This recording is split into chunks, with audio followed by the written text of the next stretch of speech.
पहले लॉकडाउन के समय की बात है जब कोरोना काल प्रारंभ हुआ था। महाराज जी, आपने कुछ तीर्थंकरों की बीज मंत्र युक्त जाप आपने दी थी। तो लॉकडाउन में हम भी फ्री थे।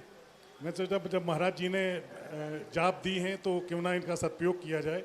मैंने महाराज जी 1.25 लाख जाप करने का संकल्प लिया और जैसे ही महाराज जी 1.25 लाख जाप हमने किए तो ऐसा चमत्कार जिंदगी में आया जो मैंने महाराज जी कभी सोचा नहीं था।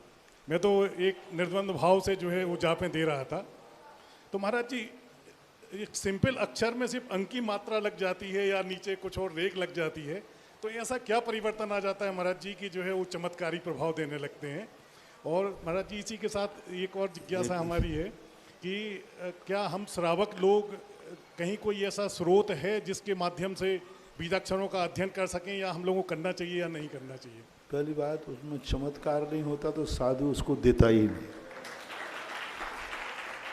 क्योंकि शक्तियों को वो पहले स्वयं पहचानता है, स्वयं देखता है, स्वयं जानता है। और उस समय पर जब जो जान लेता है तब उस शक्ति को प्रचारित करता है, दूसरों को भी बांटने का प्रयास करता है। रही बात बीजाक्षरों के अध्ययन की, बीजाक्षरों के जो अध्ययन हैं उनको एक कोर्स का रूप इसलिए नहीं दिया गया कि उसका दुरुपयोग होता है। दूसरी बात, उसके अध्ययन करने में जो चारों तरफ का वातावरण चाहिए वो आप ग्रस्त नहीं बना सकते, इसलिए साइड इफेक्ट है उससे। मान लो आपने बीजाक्षरों के अध्ययन पे चले गए, उसी समय आपका फ़ोन आ गया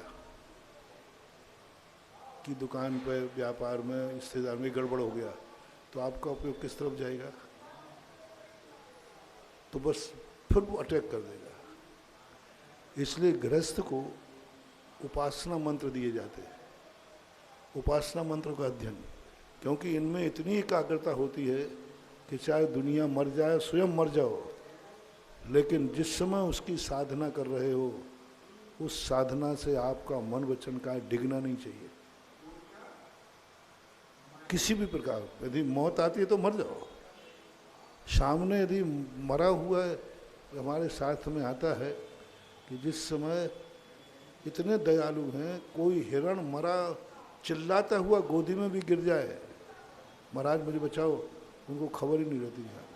उनके शरीर में से मांस लौंच लेते हैं, उनको खबर ही नहीं रहती है। तो जो बीजाक्षरों का जो कोर्स है उसको अलग से आचार्यों ने इसलिए नहीं किया कहीं कोई इसको पढ़ कर के और साधना करने नहीं बैठ जाए। इन मंत्रों की वही स्थिति होती है, आपने सुना होगा कि एक आपके यहाँ पिक्चर चली थी शक्तिमान, कितने बच्चे मरे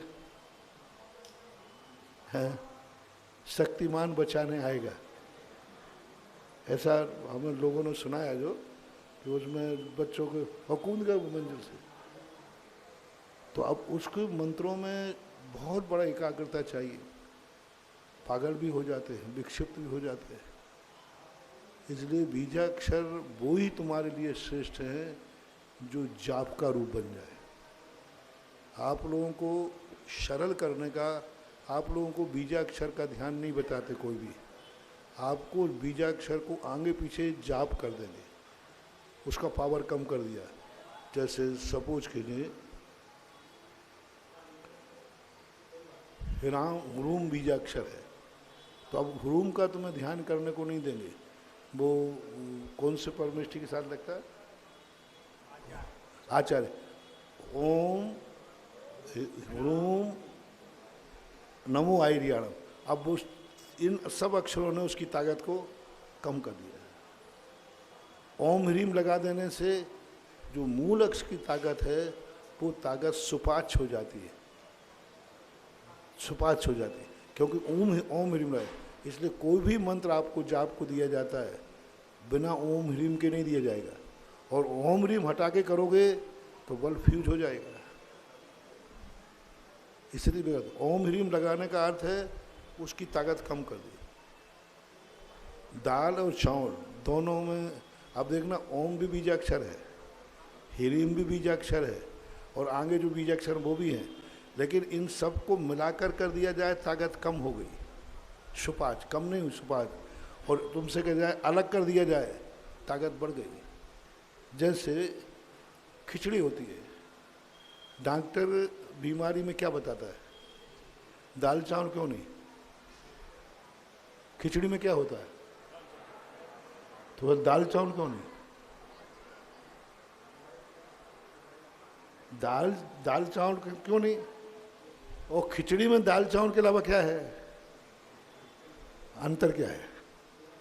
दाल चावल के में भी दो ही चीज़ें हैं और खिचड़ी में भी दो ही चीज़ें हैं, लेकिन खिचड़ी सुपाच्य है क्योंकि वो दोनों मिलकर के एक हुए हैं, और यहाँ दोनों अलग अलग होकर के एक किए गए हैं।